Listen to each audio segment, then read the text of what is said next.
আজকে আমি আমার গোপাল সোনাকে একটু সাজাবো। তো গোপাল সোনার একটু আর্ট কী বলবো ফেব্রিকগুলো উঠে গিয়েছিলো, তার কারণে আমি আজকে গোপাল সোনাকে আবার নতুন করে একটু সাজাবো।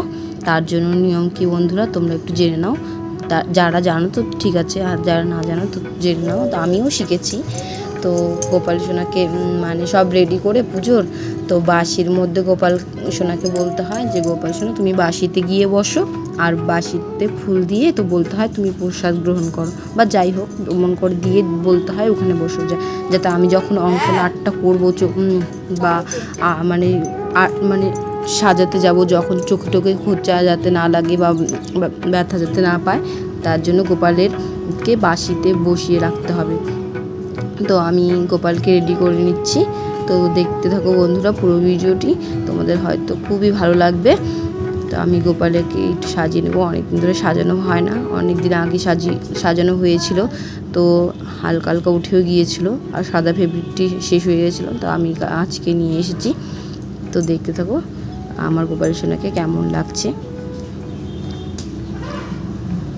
তো আমি ছোটো সোনাকে একটু সাজাবো, বড়ো গোপাল সোনাকেও সাজাবো।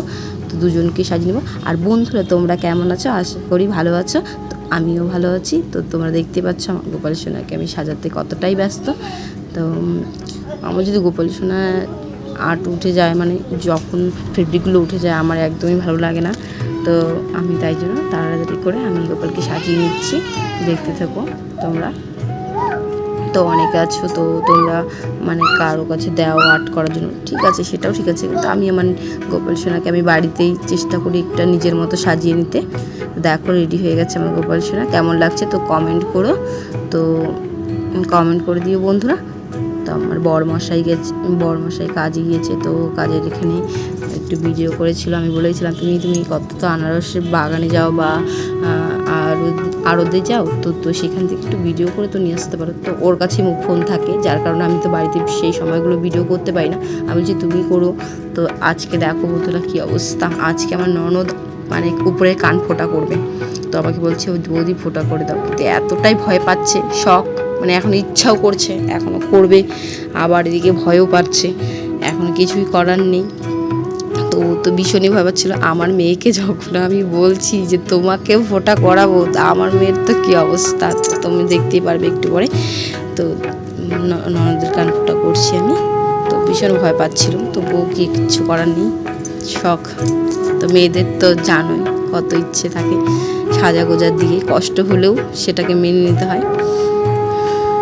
তো ঋত্বিকা তো মানে কান্না ভাব হয়ে গেছিলো। দেখতে থাকুন। আর আমি আমার আর দুইটা ননদকেও করেছি, এর আগেও আমি অনেক কাউকেই কানফোঁটা করে দিয়েছি। তো আমার দিদিকে, আমাদের বাড়ির দিদিকে, আমাদের বান্ধবীদের অনেককেই কানফোঁটা করে দিয়েছি। ওরা সবাই বলে তোর ভয় লাগে না? তো আমার কোনো ভয় লাগে না, কিন্তু মানে কি বলো তো, যখন ছোটো বাচ্চা কোনো বাচ্চাকে নিয়ে আসে যে 5-6 বছর কি 7 বছর কি 10 বছরের, ওই বাচ্চাদেরকে করে দিতে আমার তখন খুব খারাপ লাগে, বাচ্চাদের করে দিতে।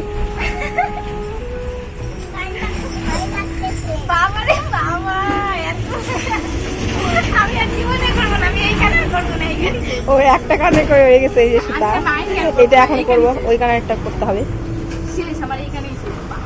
মিঠাই কেউ করে দিবে এখন? হ্যাঁ মিঠাই না, এই যে মিঠাই।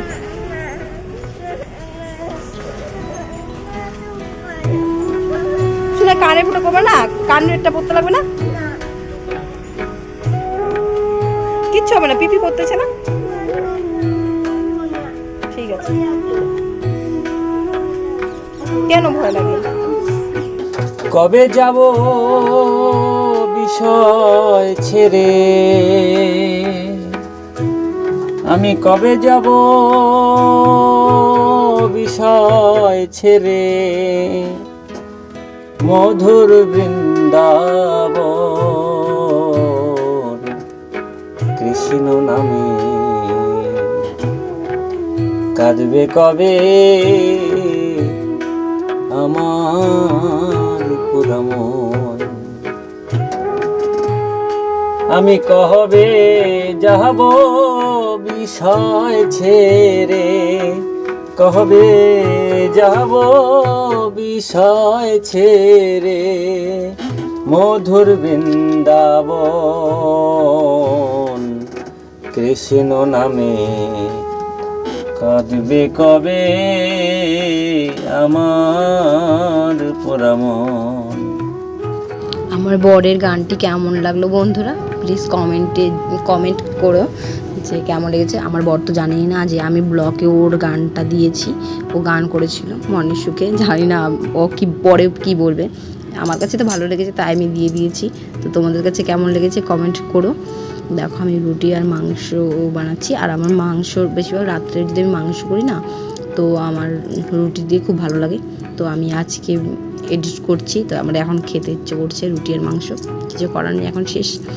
তো দেখতে থাকো বন্ধুরা পুরো ভিডিওটি, ভালো লাগলে লাইক কমেন্টস শেয়ার সাবস্ক্রাইব করে দিও। আর পাশে থেকো বন্ধুরা, আমার প্রিয় বন্ধুরা, সবসময় ভালো থেকো তোমরা, তোমাদের ভালো থাকলে আমরা ভালো থাকবো। তো এই যে আমার পিসিমণি, তো আজকের মতো ব্লগটাই